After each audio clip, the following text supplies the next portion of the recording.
Hey guys, so I have two more clears for the 4th floor of the limited time illusory tower.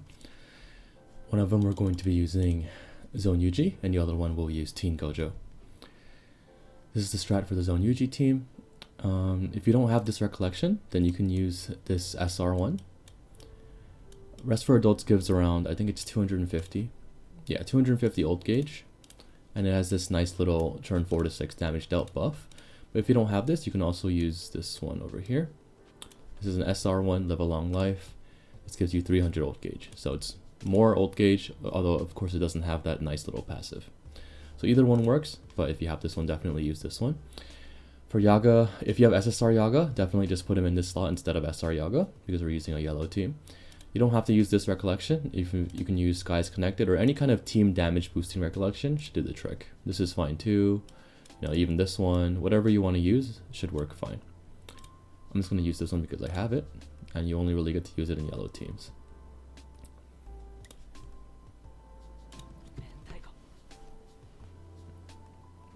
This boss only takes damage when it's broken, and it's broken for 2 turns. It also doesn't take damage on the actual turn that it gets broken, so you do have to kind of play around with your rotation to make sure that your damage is lining up. So we're going to start immediately doing all this.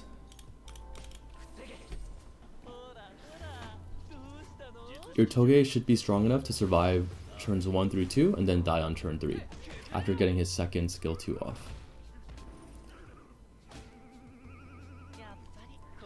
On the next turn, the boss doesn't attack, so there's no chance of Toge dying. And then he'll die on turn 3.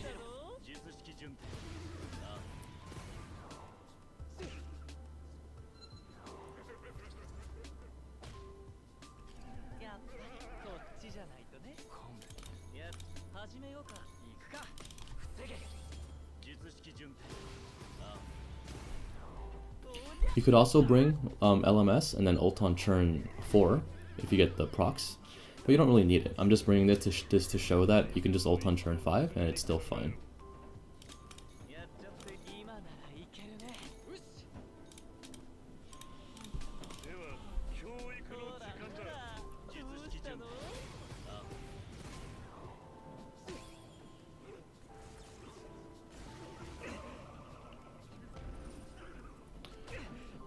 Now we're going to pop our recollection, combo ult on these two, and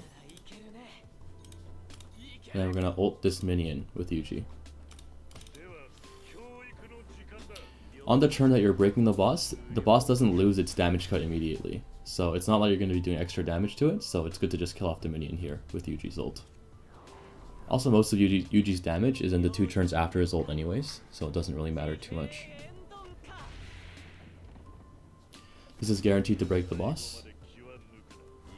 I've found that for all of these bosses that have a break bar mechanic, Mahito's ult is almost always guaranteed to break it. I don't know why it is that way, but it seems to be coded in that way. This minion dies.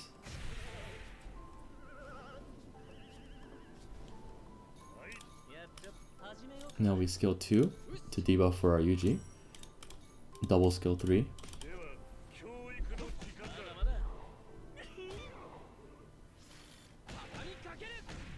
No black flashes.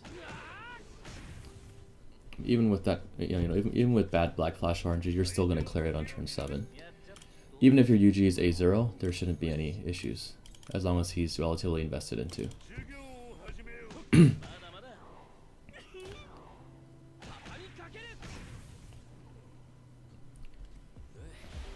As you can see, pretty simple strat. And now I'll show you guys the Teen Gojo one.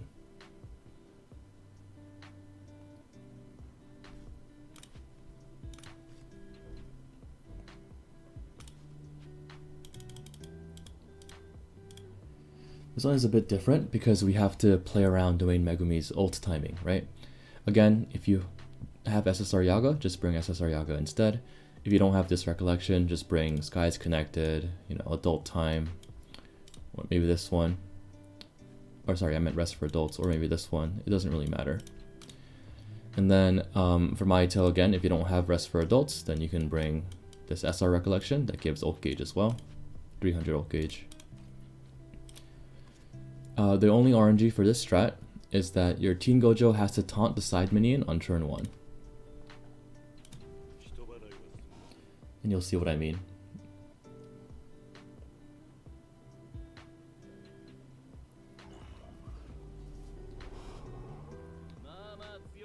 So because we don't have Domain Gojo to reduce their damage, if we don't taunt this minion with Gojo on turn 1, then Toge will die before getting his second skill 2 off on turn 3. So we need that taunt to hit. It also gives them ult gauge, which is what we need for our rotation anyways. Perfect.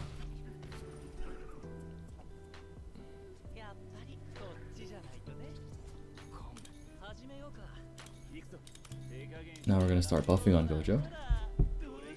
Your Toge has to be tanky enough to survive this hit here, so make sure that he is, if yours doesn't.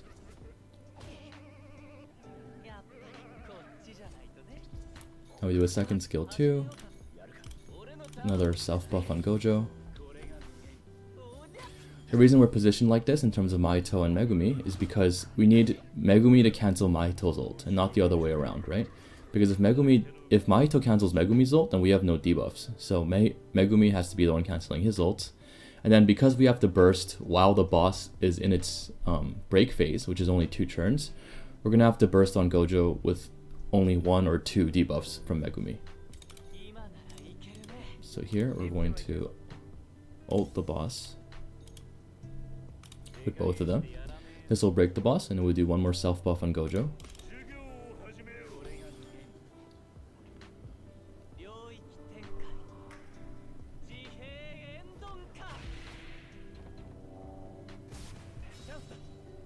Remember that Megumi can only cancel someone else's domain if he uses it with them in a co-op ult. I don't know why it's like that, but that's how it is. So you have to make sure that they're ulting together with Megumi ulting second.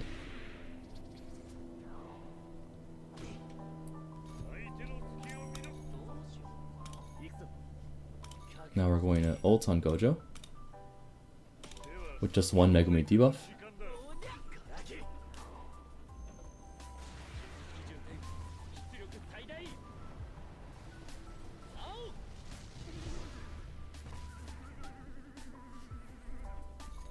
And then we're going to finish him off with a skill 3.